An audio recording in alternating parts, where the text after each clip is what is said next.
His name is a metaphor for terror, violence, brutality.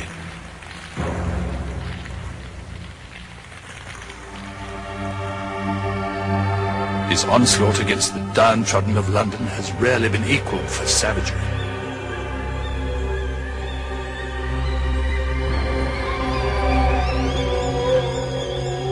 He was Jack the Ripper, and some say he came from hell.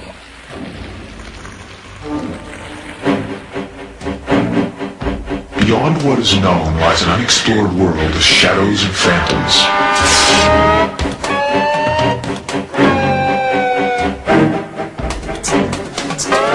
A land that knows no limits of time or space.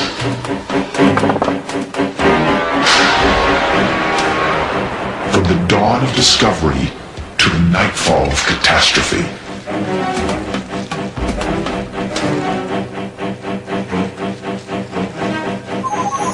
Journey to a universe of the unexplained, the unforeseen, the unbelievable.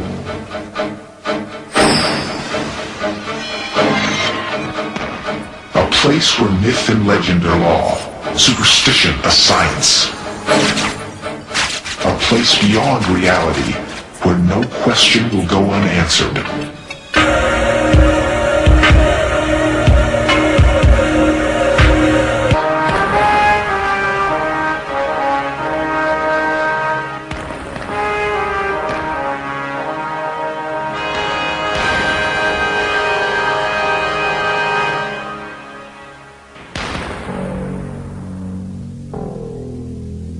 Time for our journey to begin.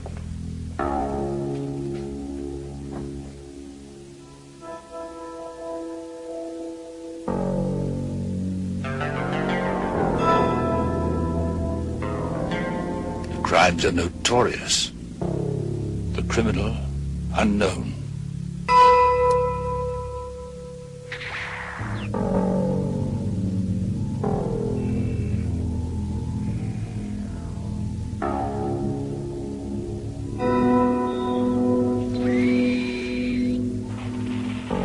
Our story takes place in two worlds, one of light, one of darkness.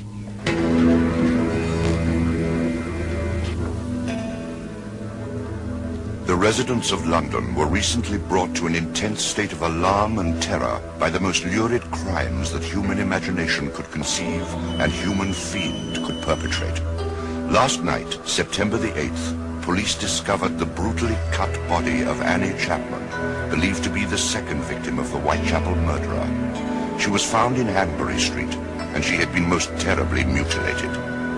It is rumored that both victims were prostitutes, and police speculate that this might be a motive for these terrible killings.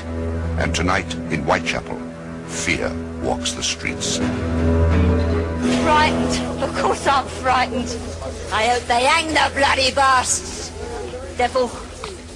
Seems like the streets ain't safe for nobody these days.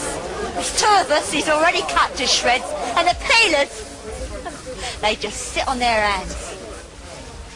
And I'll tell you something else. You can bet your boot that if this was happening to some toffee-nosed tarts up west, they'd have had him dangling from a rope before you could say knife. I walked over my grave. But the worst was to lie ahead.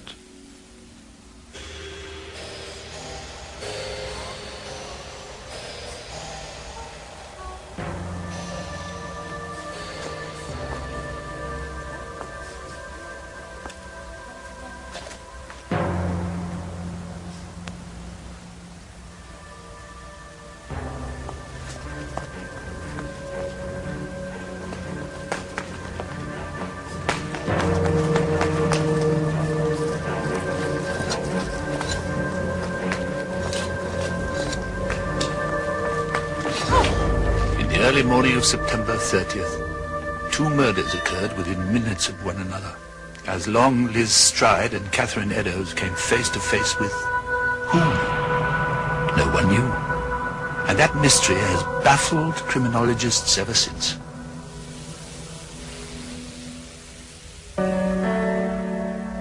One of the only pieces of evidence was this chalked message found immediately after the double killings above a blood-soaked fragment from poor Catherine Eddowes' clothes. This vital clue was destroyed by the express orders of the Chief of Police, Sir Charles Warren.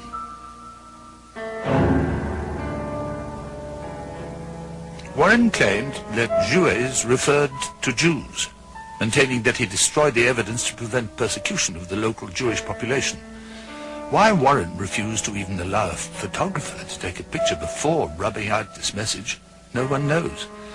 And there was more, even more bizarre evidence. Immediately after these murders, a community official received a grisly piece of correspondence, a letter that claimed credit for the murders. Also enclosed was a piece of human kidney. This letter was sent from hell.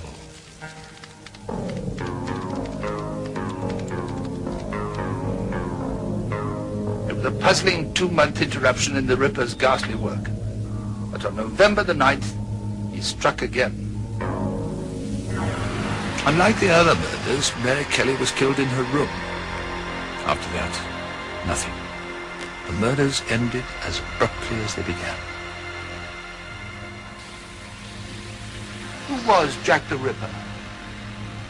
There's a new theory that points in an unexpected direction and suggests that Jack the Ripper may not have been a lone, deranged killer.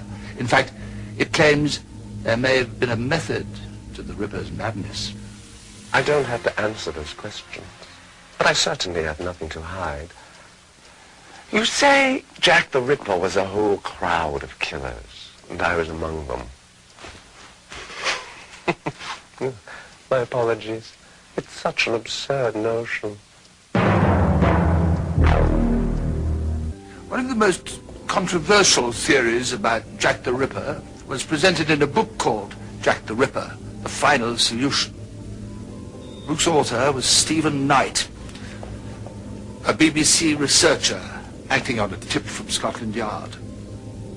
Mr. Knight has since died, but one of his fellow researchers is familiar with his rather fantastic theory. I think that Jack the Ripper was more than one man. I think he was John Netley, a coachman. I think he was William Withy Gull, a physician, and possibly one other person. The theory is that that other person could be Walter Zickert. There were 5 women prostitutes who lived in very squalid circumstances in the East End, and they were murdered either to silence them or to stop them blackmailing. The reason they were blackmailing is that the last victim, Mary Jane Kelly, had been a witness to a wedding, and the wedding itself would have been utterly disapproved of by Queen Victoria, the reigning monarch, simply because the royal person who was married, or allegedly married at that time, was himself to be the following king, the king following Edward VII. His name was Albert, the Duke of Clarence, known as Eddie. To say he married beneath him would be understating it. He married, apparently, a woman of a very poor Catholic background. Had the marriage been recognized, had the child been recognized, the child would have been brought up in the Catholic faith.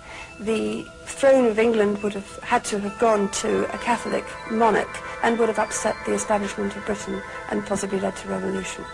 I don't think Jack the Ripper was just one person. According to the Stephen Knight theory, Jack the Ripper was 3 men working together. They travelled in a coach driven by John Netley. The murders were committed by the physician Gull, and it was Walter Zickert who enticed the victims to their doom. Was I involved in the killings? Of course not. Were Netley and Gull? How can I speak for them? Although perhaps that writing on the wall says more than it appears. What does the word jouet mean? Well, according to the Knight theory, an explanation may be found in Masonic law. Thousands of years ago, certain betrayers within the Masons were executed, their throats cut from left to right, exactly the way the Ripper victims were found millennia later. The 3 betrayers were called Jouets. And according to Knight, two prominent Masons were Sir William Gull and Sir Charles Warren. Were the killings motivated by betrayal? Did the victims know each other? So, do I look like someone who believes extortion should be answered with murder? Those poor women. Who can say they even knew one another, much less conspired together? Could the Ripper victims have known one another?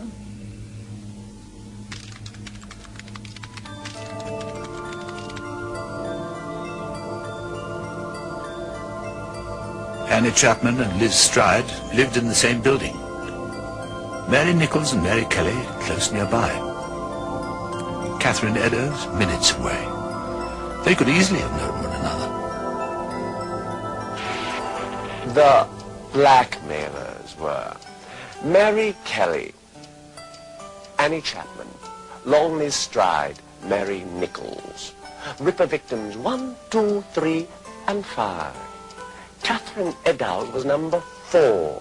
Where does she fit in? Dear, dear, there seems to be a hole in this marvelous plot. Where does Catherine Eddowes fit in?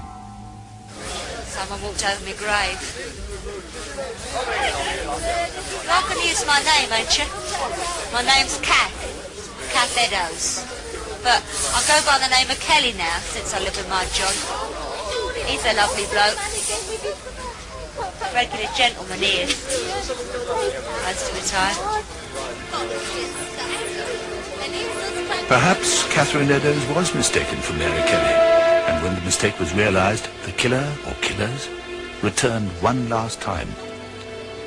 The loose ends had been tidied up. There are many loose ends in Stephen Knight's theory as well. There are those who say it is too tidy, that they have evidence that points to another man called Jack the Ripper. Jack the Ripper, whoever he was, has most certainly passed on to that special place reserved for murderers. London, he knew, has changed. But fascination with his bloody deeds has remained constant. Today in London, Jack the Ripper has become a major tourist attraction. Catherine Eddowes was found here in the early morning of the 30th of September 1888. She was found just over here on the right-hand side, and she had the same fatal wounds as all the other victims. We know from the post-mortem that most definitely Jack the Ripper would have come up from behind, and with his right hand he would have placed it over the victim's mouth, and with the left hand cut their throat from right to left, from ear to ear, twice. Now these were very deep, and without doubt they caused the victim's death. He would then cut them from the throat down to the lower abdomen and disembowel them. But with Catherine Eddowes, he didn't stop there.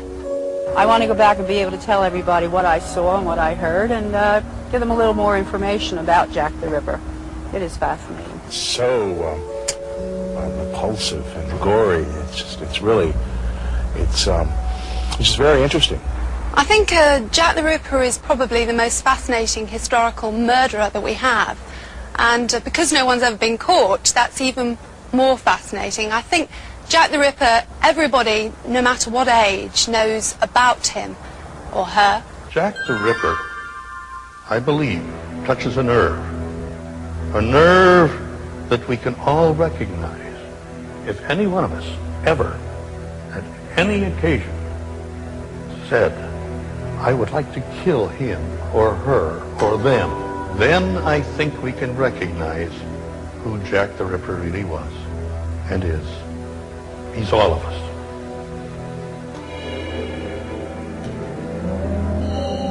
We forget the sordid brutality of the killing.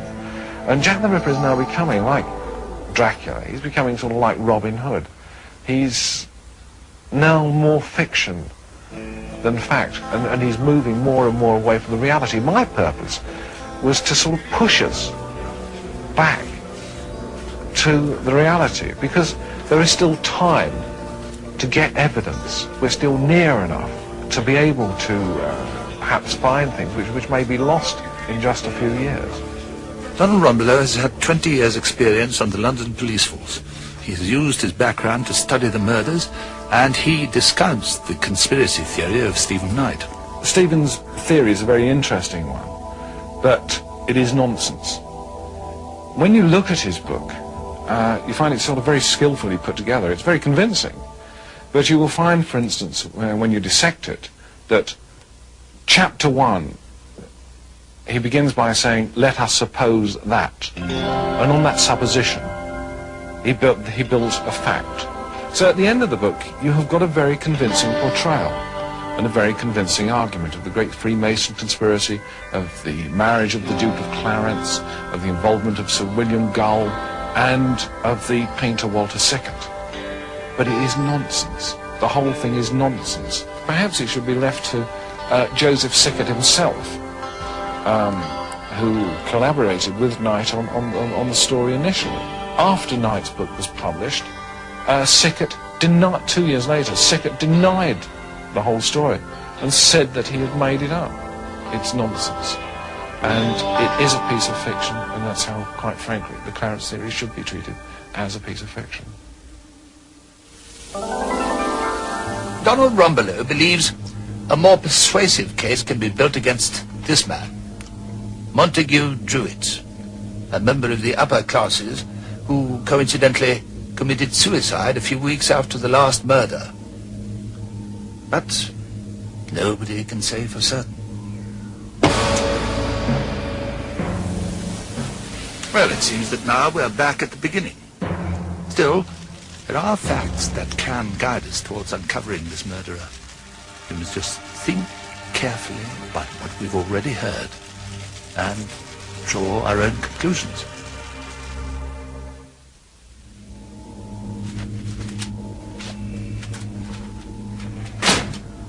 What do we know about Jack the Ripper? That he seemed to hate prostitutes with an insanely violent passion. That he took an obscene pride in his work. That his identity remains unknown, confounding even the cleverest theorists. He came out of the darkness 100 years ago. He killed in darkness, and he vanished in darkness. A figure of shadow, a figure of mystery. He slashed not only the throats of his victims, but the veil of hypocrisy that surrounded the middle and upper classes of his day, not only in England, but all over the world. With that knife, he penetrated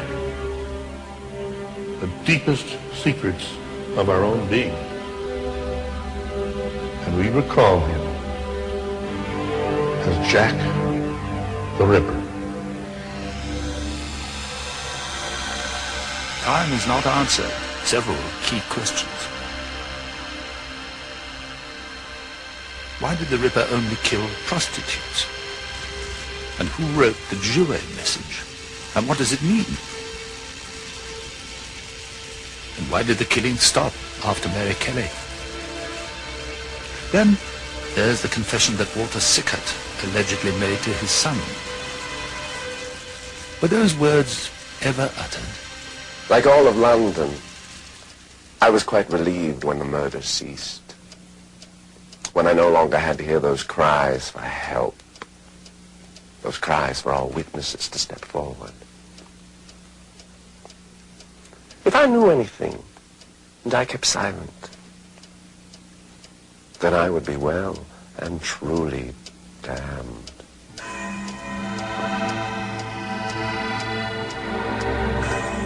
Walter Sickert went to his grave in 1942. He took with him any secrets he possessed, if indeed he possessed any. And Jack the Ripper's identity still remains a mystery.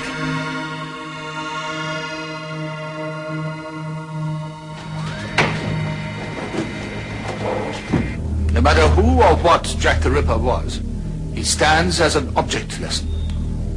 For when people put aside their humanity for whatever reason, they become monsters. And no theorist has ever argued that Jack the Ripper was anything but that, a monster in human form.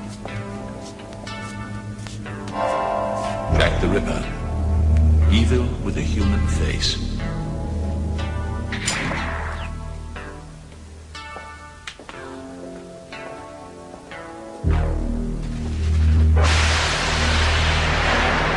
Secrets and Mysteries presents information based in part on theories and opinions, some of which are controversial.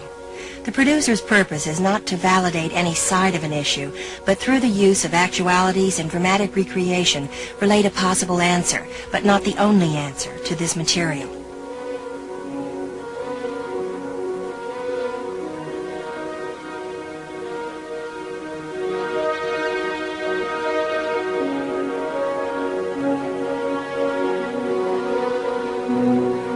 Air transportation to England for Secrets and Mysteries provided by British Caledonian Airways.